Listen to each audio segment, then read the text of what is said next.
জুবিনক মাৰিছে শ্যামকানু মহন্তই।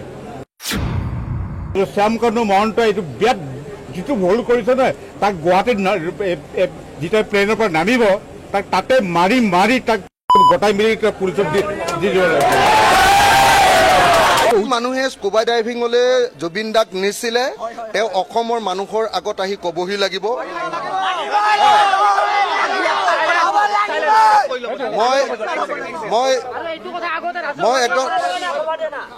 মই স্পষ্টকে কৈছো, আমাক কোনো নৰ্থ ইষ্ট ফেষ্টিভেল আমাক ছিংগাপুৰত পাতিব নালাগে। ছিংগাপুৰৰ মানুহ আহি নৰ্থ ইষ্টত ফেষ্টিভেল চাবলৈ আহিলে আহিব পাৰে, কিন্তু আমাৰ জুবিন গাৰ্গক নৰ্থ ইষ্ট ফেষ্টিভেললৈ নি এনেকে আমাৰ পৰা বিদায় দিয়াটো আমি মানি ল'ব নোৱাৰো। কিন্তু মৃত্যুৰ এইটো তদন্ত হ'ব লাগে। স্কুবা ডাইভিং কৰিব যে গৈছে, তেওঁ স্কুবা ডাইভিং কৰোঁতে এখন চাৰ্টিফিকেট দিয়ে, কিন্তু জুবিন গাৰ্গে চিজাৰ এটেক থকা মানুহজনক কোনে এখন চাৰ্টিফিকেট দিছে, কোনে পাৰ্মিশ্যন দিছে, এইবোৰক লৈ প্ৰশ্ন আছে, এইবোৰক লৈ তদন্ত হ'ব লাগিব। কোনোবা নৰ্থ ইষ্ট ফেষ্টিভেল, এতিয়া নৰ্থ ইষ্ট ফেষ্টিভেল নৰ্থ ইষ্টত নেপাতেই ছিংগাপুৰত পতাৰ কিবা যুক্তি থাকিব পাৰে নেকি? এইবোৰ পইচা ক'ৰ পৰা আহিছে? সেই মানুহজনে প্ৰত্যেকবাৰে জুবিন গাৰ্গক ব্যৱহাৰ কৰিব, বাৰে বাৰে ব্যৱহাৰ কৰি থকা আমি দেখি আহিছোঁতো। জুবিন গাৰ্গৰ এই সত্তাটোক অসমৰ জনগণে জীয়াই ৰাখিব, কিন্তু কথাটো হৈছে জুবিন গাৰ্গৰ যে মৃত্যুৰ আঁৰৰ এই কালপিতকেইটাক চৰকাৰে এৰেষ্ট কৰিব নকৰে।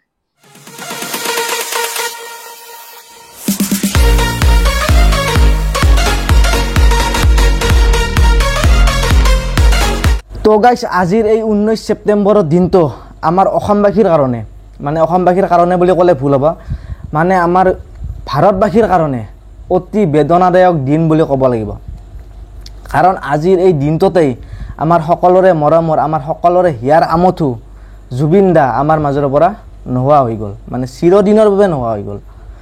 তো আজি প্ৰায় আঢ়ৈ 3টামান বজাত বা 2টা বা 3টামান মাজত আৰু 2:40 মানত মানে মই গেম খেলিছিলোঁ। তো অকস্মাতে মই গেমখন এৰি মানে ফেচবুকক আহিলোঁ। তো ফেচবুকত মানে অকস্মাতে মানে এটা নিউজ আহিল, তো জুবিন গাৰ্গ আমাৰ মাজৰ পৰা মানে নোহোৱা হৈ গ'ল, মানে ধৰণৰ এটা নিউজ পালোঁ। তো নিউজটো পাই মানে আপোনালোকে বিশ্বাস নকৰিব পাৰে, এই হাতৰ লোম ভবৰিছিল আৰু মানে আমাৰ ওচৰে পাজৰে আমাৰ হাল্লা লাগি দিছে বোলে জুবিন গাৰ্গৰ মৃত্যু হ'ল, মানে জুবিন গাৰ্গ মৰিল। তো এনেহেন আৰু। তো আজিৰ দিনটো আমাৰ অসমবাসীৰ কাৰণে, আমাৰ গোটেই ভাৰতবৰ্ষ বুলিয়ে ক'ব লাগিব, গোটেই ভাৰতবৰ্ষৰ কাৰণে অতি বেয়া এটা দিন। যিটো দিনত আমাৰ সকলোৰে মৰমৰ জুবিন দা আমাৰ মাজৰ পৰা চিৰদিনৰ বাবে গুচি গ'ল। তো তেতিয়াৰে পৰা মানে জুবিন দাৰ প্ৰায় 2:30 বা 3টা বজাত নিউজটো পালোঁ। তো তেতিয়াৰে পৰা না আজি খেলা খেলবা গ'লোঁ, না খেলাত মানে মন বৈছি, না ক'ৰবাত আজি ফুৰবা গ'লোঁ, না ফুৰাত মন বৈছি।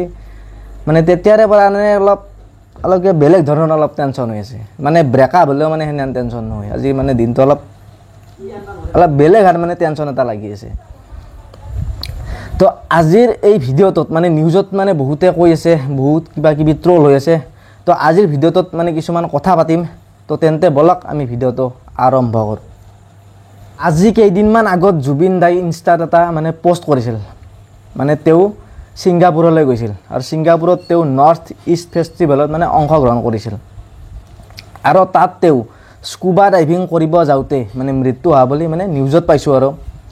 কিন্তু সেই কথাটো কিমান দূৰ সত্য,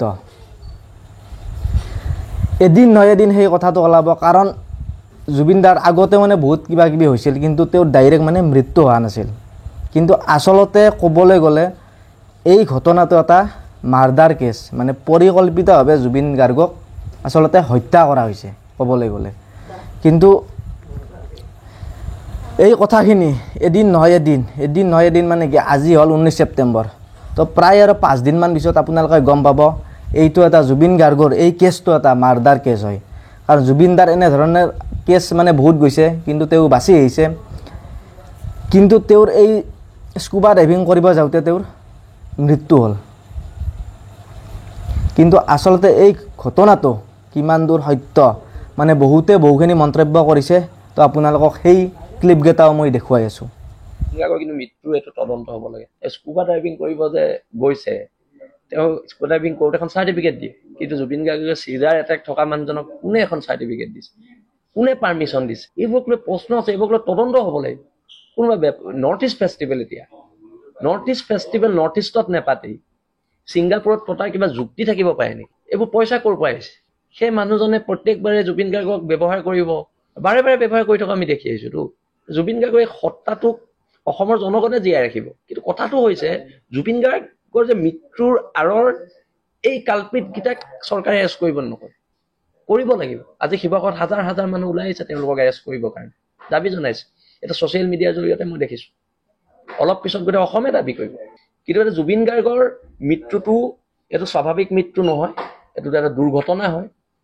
আৰু দুৰ্ঘটনাটোৰ ওপৰত তদন্ত হ'ব লাগে। দুৰ্ঘটনাটো হ'ব কেনেকৈ পালে, কালপিত কেইজনে কিয় জুবিন গাৰ্গক স্কুবা ড্ৰাইভিং কৰিবলৈ পঠিয়ালে, কিয় বাধা নিদিলে, এইটোক লৈ প্ৰশ্ন অসমৰ জনগণে উত্থাপন কৰিছে।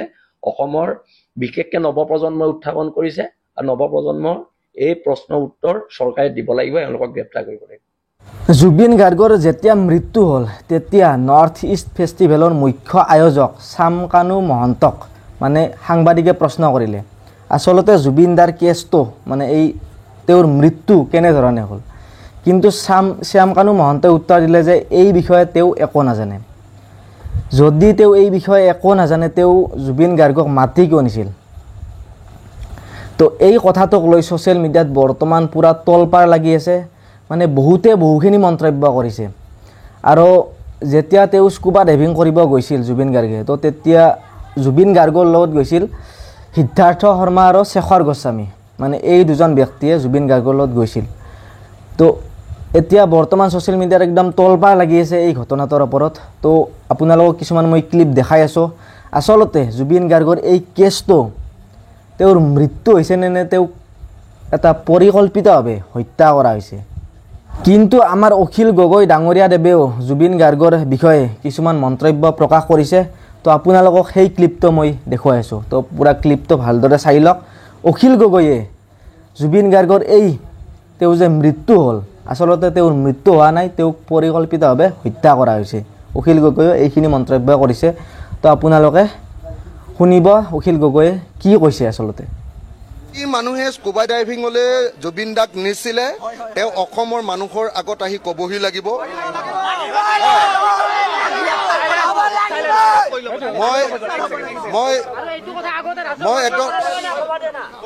মই স্পষ্টকৈ কৈছোঁ, আমাক কোনো নৰ্থ ইষ্ট ফেষ্টিভেল আমাক ছিংগাপুৰত পাতিব নালাগে। ছিংগাপুৰৰ মানুহ আহি নৰ্থ ইষ্টত ফেষ্টিভেল চাবলৈ আহিলে আহিব পাৰে, কিন্তু আমাৰ জুবিন গাৰ্গক নৰ্থ ইষ্ট ফেষ্টিভেললৈ নি এনেকৈ আমাৰ পৰা বিদায় দিয়াটো আমি মানি ল'ব নোৱাৰোঁ। এই ঘটনাৰ CBI তদন্ত লাগিব। মই জানো যে জুবিন গাৰ্গ 3 মাহৰ মূৰে মূৰে 4 মাহৰ মূৰে মূৰে হস্পিটেলাইজ হয়। তেনেকুৱা এজন বেমাৰী মানুহ সাগৰলৈও যাব নোৱাৰে। আৰু সাগৰলৈ যোৱাটো বাদেই দিয়ক, স্কুবা ডাইভিং মানে আপোনালোকে জানেনে? স্কুবা ডাইভিং কৰিবলৈ হ'লে প্ৰথমতে খত লিখি দিব লাগে, দলিলত লিখি দিব লাগে যে মোৰ কিবা হ'লেও মোৰ কোনো দায় নাই। সেইটো দায়টো মোৰ নিজৰ, মানে দায়টো কোনো পধ্যে যিজনে কৰাইছে তেওঁ নহয়। আৰু তেওঁ মেডিকেলি সম্পূৰ্ণৰূপে ফিট বুলি লিখি দিব লাগে, মেডিকেল চাৰ্টিফিকেট দি দিব লাগে যে এইখন মোৰ কোনো বেমাৰ আজাৰ নাই। আমি সকলোৱে জানো যে জুবিন দাৰ চিজাৰ আছিলে। চিজাৰ থকা মানুহে এনেকৈ পানীত কেতিয়াও খেলিবগৈ নোৱাৰে। যি মানুহে এনেকৈ জুবিন দাক সাগৰলৈ লৈ গৈছে, জুবিন দাই নিজেও যাব পাৰে, কিন্তু লগত যোন গৈছিলে তেওঁলোকে বাধা দিব লাগিছিলে। যি নিছে তেওঁলোকে সকলোৱে অসমীয়া জাতিৰ ওচৰত জবাবদিহি হ'ব লাগিব। ইয়াৰ ওপৰত CBI তদন্ত হ'ব লাগিব আৰু এটা মানুহৰ ওপৰত শাস্তি হ'ব লাগিব। তো গাইজ, অৱশেষত মই এটা কথাই ক'বলৈ বিচাৰিছোঁ। তো জুবিন গাৰ্গৰ আচলতে মৃত্যু হোৱা নাই, তেওঁক আচলতে পৰিকল্পিতভাৱে হত্যা কৰা হৈছে। তো আপোনালোকে এই সম্বন্ধে কি ক'ব বিচাৰে, বা এই কেছটো তেওঁৰ মৃত্যু হ'ল নে তেওঁক নৰ্থ ইষ্ট ফেষ্টিভেললৈ মাতি নি, মানে ছিংগাপুৰলৈ মাতি নি মানে তেওঁক শ্যামকানু মহন্তই কিবা ষড়যন্ত্ৰ কৰি তেওঁক হত্যা কৰিলে নেকি? যদি আপোনাৰ মনত কিবা প্ৰশ্ন জাগিছে পূৰা কমেণ্টত ফালি দিয়ক, কমেণ্ট বক্স খোলা আছে। আৰু কালি জুবিন গাৰ্গক গুৱাহাটীলৈ লৈ আহিব, আৰু গুৱাহাটীলৈ যিহেতু লৈ আহিব, কালি গোটেই গুৱাহাটী বন্ধ দিব, মানে অসমে বন্ধ দিব নেকি নাজানো আৰু। তো গুৱাহাটী বন্ধ দিব বুলি শুনিছোঁ। আৰু জুবিন দাক মই চাব যাম, মানে কালি যিহেতু গুৱাহাটী বন্ধ দিব, মানে গাড়ী মটৰ বন্ধ থাকিব পাৰে। তো কালি ৰাতিপুৱাৰ পৰা চাইকেল মাৰি যাম জুবিন দাক চাব, মানে ওচৰৰ পৰা চাব একদম ইচ্ছা আছে। তো চাইকেল মাৰি যোৱা হ'ব কালি ৰাতিপুৱা ভিডিঅ' ষ্টাৰ্ট কৰি দিম মানে চাইকেল মাৰি যাম আৰু লগতে এণ্টাৰখনো মানে বয়া হৈছে মানে স্কুটিখন বয়া হৈছে লগতে টমটমখন আৰু ক'ত নিব আৰু তো চাইকেল মাৰিয়ে যাম কালি চাইকেল মাৰি যায় তো জুবিন দাক চাব যাব লাগিব তো যেতিয়াৰে পৰা এই খবৰটো শুনছোঁ তো অলপ মাইণ্ডছেটটো বদলি গৈছে তো আজিৰ ভিডিঅ'টো এইখিনি আছিল তো আপোনালোকে এই সম্বন্ধে কি ক'ব বিচাৰে কমেণ্টত পূৰা ফালি দিয়ক কমেণ্ট বক্স খোলা আছে আৰু এতিয়ালৈকে কোনো তথ্য ওলোৱা নাই মানে শ্যাম কানু মহন্তক পূৰা জেৰা চলাব লাগে আচলতে তো অসমবাসীয়ে পূৰা ফালি আছে আৰু পূৰা ছ'চিয়েল মিডিয়াত ফালি আছে পূৰা এই বিষয়ে আপুনি এটা সুন্দৰ কমেণ্ট এটা কৰি দিয়ক আচলতে জুবিন গাৰ্গক নৰ্থ ইষ্ট ফেষ্টিভেললৈ মাতি নি ছিংগাপুৰত তেওঁক পৰিকল্পিতভাৱে হত্যা কৰা হ'ল নেকি কমেণ্ট বক্স খোলা আছে কমেণ্ট এটা কৰি দিব তো আজিলৈ বাই বাই জয় আই অসম